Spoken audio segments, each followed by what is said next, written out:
Iran built a drone, called it the Shahed 136, cheap, simple, deadly, used it to kill hundreds, destroy billions of dollars of infrastructure, threaten shipping lanes across 3 continents.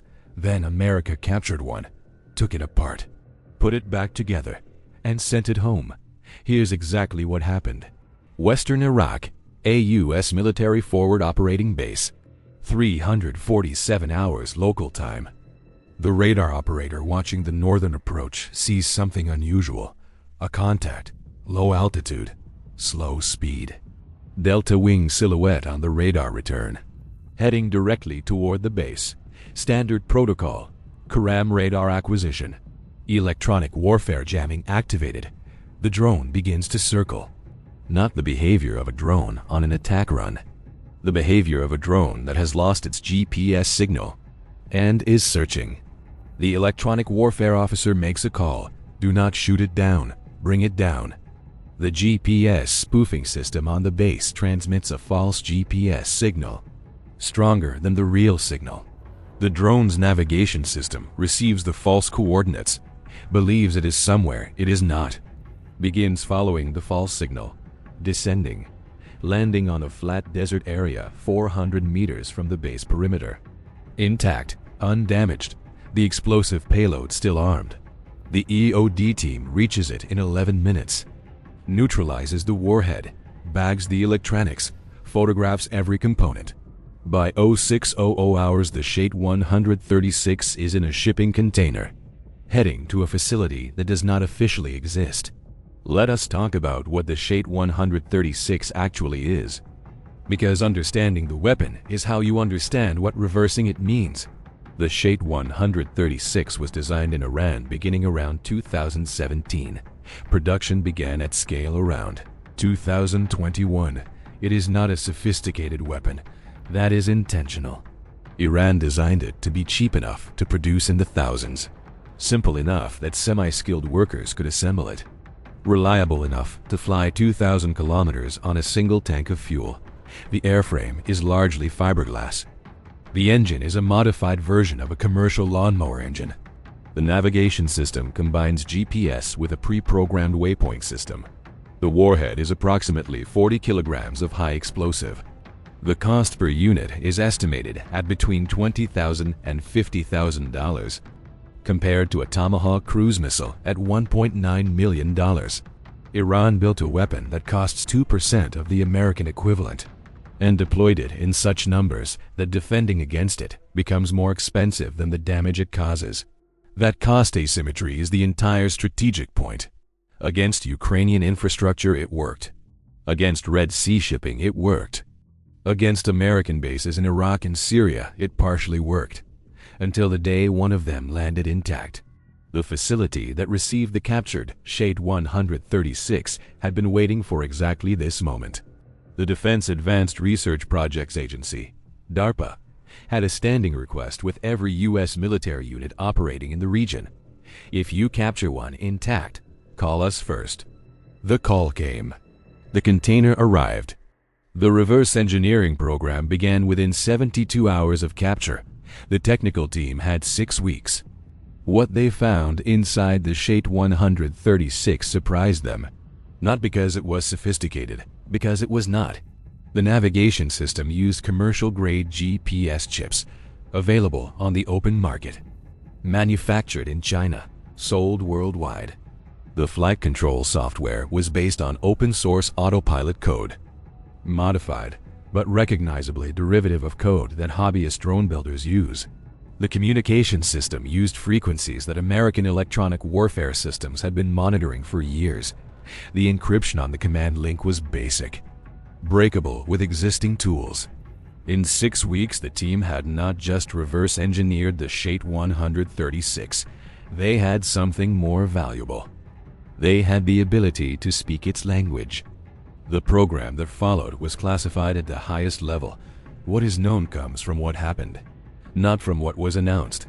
A modified Shahed 136 airframe, U.S. manufactured components in the critical systems, U.S. GPS navigation, U.S. flight control software, U.S. encrypted command link, Iranian exterior, Iranian markings, Iranian engine sound profile. Identical to every Iranian radar and optical system's expectation of what a Shahed 136 looks like, sounds like, flies like. To every Iranian sensor, it was one of theirs. It was not one of theirs.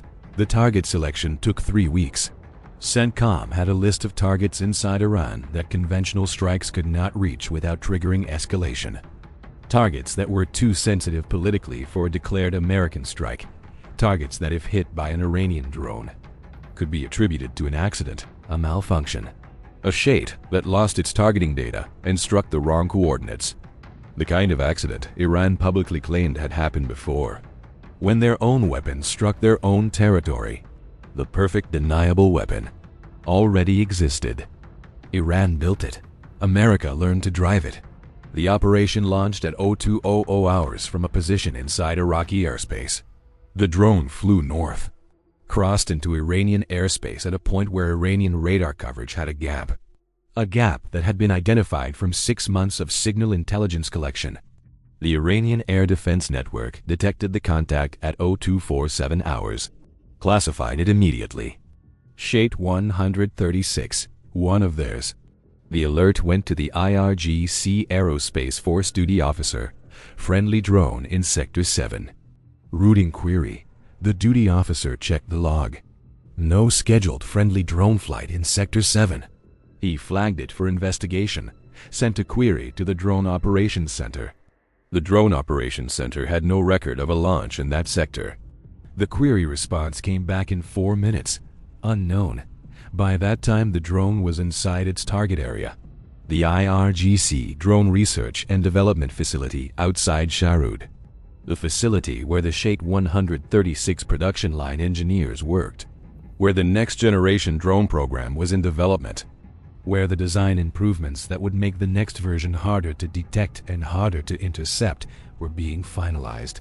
That is what was lost. Not a missile battery, not a radar installation. The intellectual infrastructure of Iran's drone program, the engineers, the designs, the production specifications for the next-generation system. The Shahed 136 that struck that facility was built by Iran, navigated by America, and delivered a message that no press conference could communicate as clearly. We know how your weapons work. We can use them against you. Anything you build, we can turn around.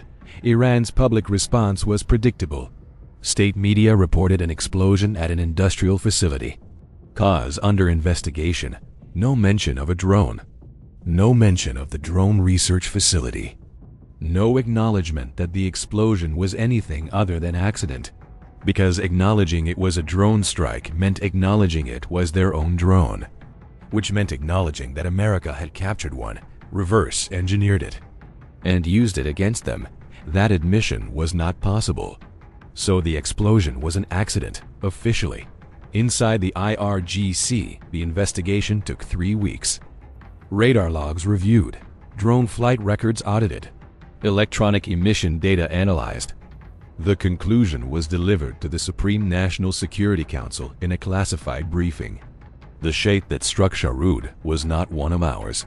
It was a captured unit, modified, flown by an adversary who had complete knowledge of our navigation systems, our radar signatures, and our airspace protocols. The briefing recommended immediate changes to all Shahed navigation encryption, all production specifications, all launch protocols. Changes that would cost months and significant resources to implement. Changes that would delay the next generation program. Changes that Iran had to make because the security of the system had been fundamentally compromised. America did not destroy the Shahed program with one strike. America forced Iran to rebuild the entire security architecture of the program from scratch. That is more expensive than the facility that was destroyed. The Shahed 136 that sits in a U.S. facility today, the one that landed intact in the Iraqi desert at 0347 hours on an unremarkable Tuesday morning, was the most valuable intelligence collection in the drone warfare domain since the RQ-170 Sentinel landed intact in Iran in 2011. Iran captured that drone, reverse engineered it, used what they learned to improve their own programs. America captured the Shahed, reverse-engineered it, and sent it home. The cycle is not accidental. It is the permanent reality of modern warfare. Every weapon eventually lands somewhere it was not supposed to land. Every weapon eventually teaches the enemy something they were not supposed to learn. The question is not whether your weapons will be captured. The question is whether your enemy can use what they learn. Iran learned from the RQ-170. America learned from the Shahed. The difference is what each side did with what they learned. Iran built better drones.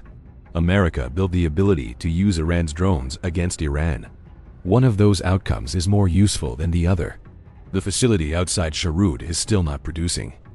The next generation Shahed program is 6 months behind schedule.